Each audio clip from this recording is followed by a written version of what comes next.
तसं पाहिलं गेलं तर माऊली शेठ हे माझं बोरी, हे माझं अतिशय जवळचं नातेवाईकांचं गाव आहे.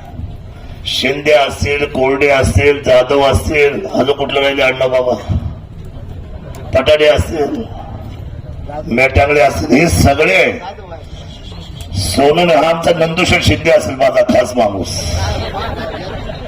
हे जर माझा जिगरी माणूस आहे एकदम. भर उन्हामध्ये शरद दादा जिंदाबाद कोण म्हणतं हल्लीच्या काळामध्ये, भर उन्हात. मला काय काय लोक म्हणतात, दादा तुमच्या प्रचाराच्या रॅलीमध्ये हे दोघं तिघे असे वाकडे चालतात ना, यांना बाजूला करा. म्हटलं का बाजूला करा?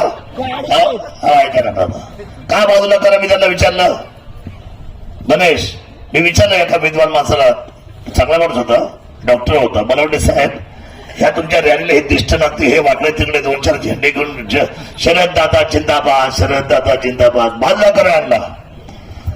मग डॉक्टरला बाजूला घेतलं. म्हटलं डॉक्टर साहेब त्यांना बाजूला करतो, तुम्ही झेंडा घेणार का?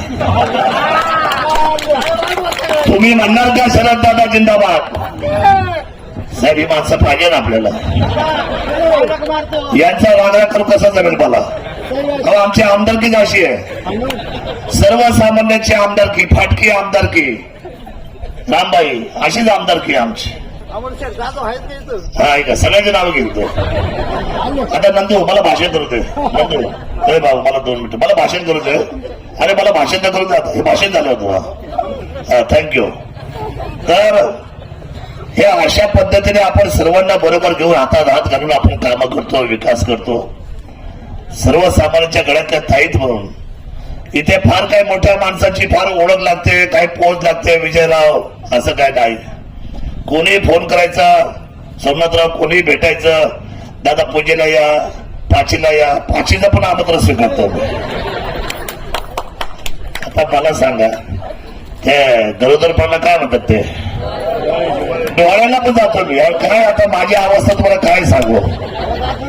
अरे बाबा थांब जरा. तर ही माझी अशी अवस्था मी करून ठेवली. का केली? कुणासाठी केली?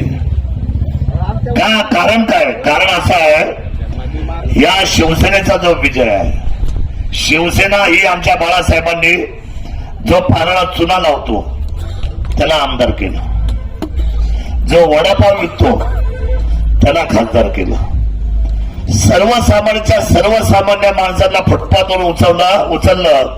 पण माझा मराठी माणूस आज स्वाभिमानाने उभा करेल ती शिवसेना आहे, आणि ती आमच्या बाळासाहेबांची शिवसेना आहे. आणि त्याचं नेतृत्व आता आमचे एकनाथभाई शिंदे करतात. बघा मी माऊली शेठला अनेक दिवस मागे लागलो होतो, मी त्यांच्या हातापाया पडायचं. म्हटलं माऊली शेठ या इकडं, धनुष्यबाण घ्या आपलं, मशाल नको. काय मशालमध्ये आम्हाला राग नाही, पण मशालीची अजून तळागाळामध्ये ओळख नाही. मला धोका नको तुमचा, मला तुमचा धोका नको. तुम्ही अनेक वर्ष 40 वर्ष आयुष्याची घालवली या समाजामध्ये. सुनील आहे साक्षीला, खरं का कोण खोट आहे?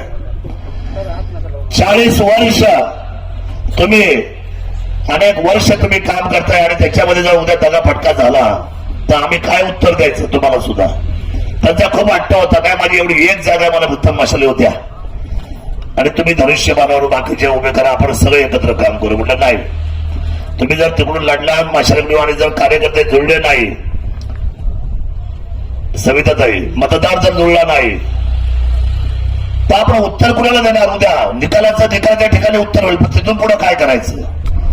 पण आज मला खात्री झालेली आहे, 8च्या 8 गटामध्ये जेवढ्या वरच्या नंबरच्या मताचं मतदान होईल आणि मताधिक्य होईल, त्याच्यामध्ये ही जिल्हा परिषदच्या जागा आणि पंचायत समिती 3 जागा प्रचंड मताधिक्याने निवडून जातील, ही मला आता खात्री झालेली आहे. संभाजीराजे आपण सर्व मंडळी आहात इथे, सगळ्या गावचे मी लोक होते. जाधव वडगे दिसत नाही मला, कुठे शैलेश आहेत, दुबईला गेला? अच्छा तुम्ही बसले, ओके.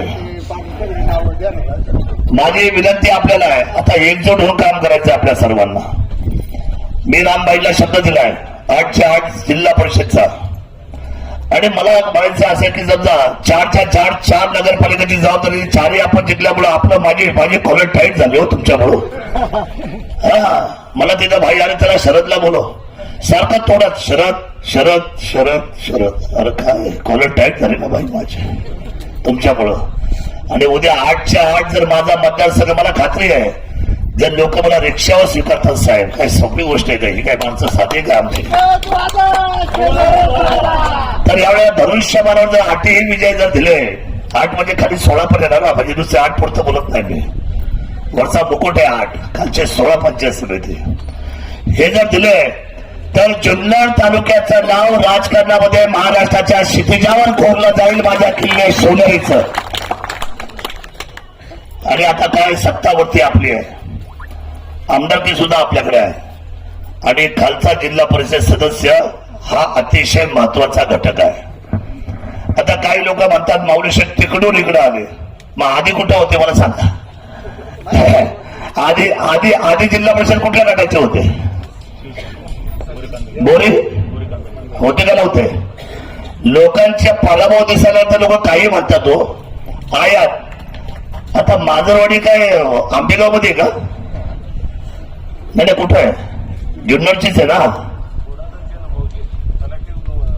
आणि मग कशासाठी हा भेदभाव, कशासाठी हा मनभेद, लोकांची दिशाभूल कशासाठी करायची?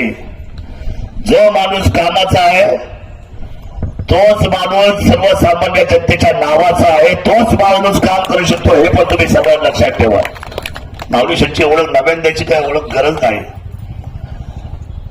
पराभव समोर दिसलेल्या लोक असं बोलतात, मी मुंबईला लोक होता काय हा मुंबईचं पार्सल आयात शरद सोने कोण?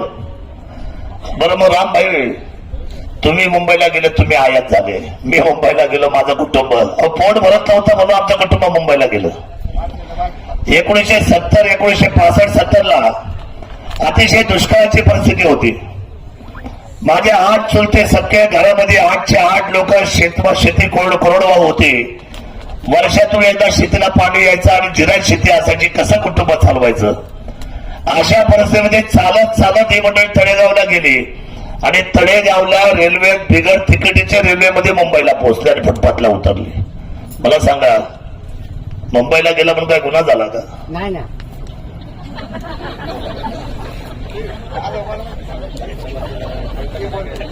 गार उडते आकाशी परंतु चित्त तिच्या पिल्लापाशी. मला एक सांगावं, एक काळ मुंबईवर आल्याशिवाय तुम्हाला मशरूची तंबाखू म्हणून मिळत नव्हती. मशरूची तंबाखू सुद्धा मुंबईवाला घेऊन यायचा, मुंबईचा माणूस कपडे घेऊन यायचा, मुंबईकर ज्या गावच्या यात्रेच्या सगळ्या गोष्टीसाठी आपल्याला गावामध्ये बसायचं. ही गोष्ट खरी का खोटी मला सांगा बोरीकर? ही गोष्ट खरी. आणि मग कशाला नाव ठेवायचं? हा कुठून आलाय, माऊली शेठ कुठून आलाय? मी तुम्हाला सांगतो, जेवढं माऊली शेठच्या आणि माऊली शेठच्या कुटुंबाला तुम्ही नाव ठेवाल तेवढं मताधिक्य आमचं वाढल्याशिवाय राहणार नाही. हा विश्वास मी तुम्हाला आज आजच्या प्रचार सभेच्या निमित्ताने देतो. खोटं कशाला वाटतं? मला नाही का माझ्यासमोर 2 शरद सोडणे आणले खोटे. परिणाम काय झाला? या मातीला खोट्याची सवय नाहीये डॉक्टर साहेब, डॉक्टर वायाळ. या मातीला दिलीपराव खोट्याची सवय नाहीये. मनीष, या मातीला खऱ्याची सवय. कारण ही मृतपाती छत्रपती शिवाजी महाराजांच्या सूर्याची माती आहे, छत्रपती शिवरायांच्या जन्माची असलेली भूमी आहे. जेवढं खोटं कराल तेवढं पराभवाच्या दिशेने जाल.